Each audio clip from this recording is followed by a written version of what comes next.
spend all your time looking in the rearview mirror, what's going to happen? Looking ahead. Bam, you're going to keep running and stuff, bam. And people wonder why they're not making progress. Well, the reason why the windshield is so big and the rearview mirror is so small is because you're not supposed to spend a whole lot of time looking back.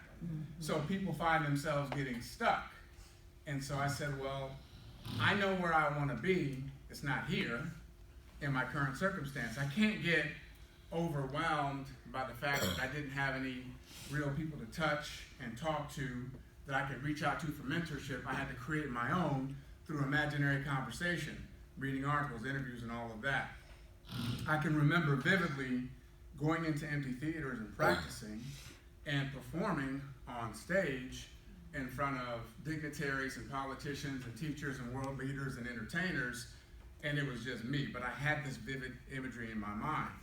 Lo and behold, fast forward, I'm on Broadway, and I'm performing before the people that I grew up watching, and the Jay-Z's and the Beyoncés and the James Earl Jones and the Sidney Poitiers and the Barack Obamas and the Michelle Obamas, and they're coming backstage to talk to us. That are on. But again, I didn't know that that's what I was doing at the time.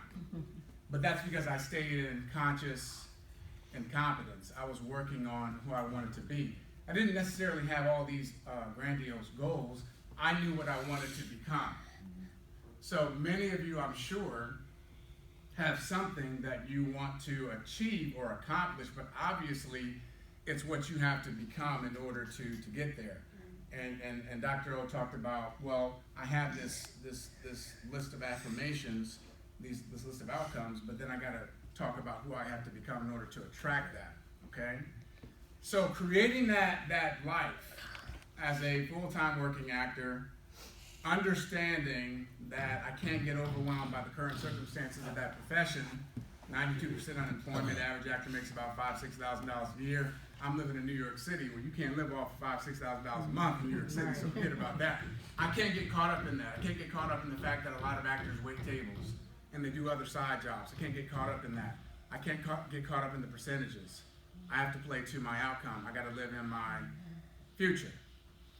So everyone here, we've been spending the whole day cultivating the outcome. And so the more time you spend in conscious incompetence, the more time you'll reveal in unconscious competence. What happened to me was I made a shift. I moved into the world of speaking because while I was on Broadway, I was working with a guy by, I don't know if you ever heard of his name, is Denzel Washington. So we did a play called Julius Caesar, then we did a movie called Inside Man, so we were together for about 6 months. Oh, wow. And I remember I was leveraging that to meet other giants and to create business contacts and whatever. So I came under the tutelage of Mr. Les Brown, world-renowned speaker. He's one of the best in the world. I was his apprentice for about 2 years. So he was teaching me how to make this transition from performing on a Broadway stage to performing on a corporate stage as a trainer and speaker and all of that. So get into speaking. And again, I'm doing the exact same thing, just living in my future, focusing on my outcome, not worrying about what I don't know. I didn't have like extensive experience speaking or anything like that, but I had to just be open and learn.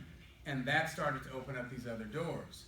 I stayed in conscious incompetence.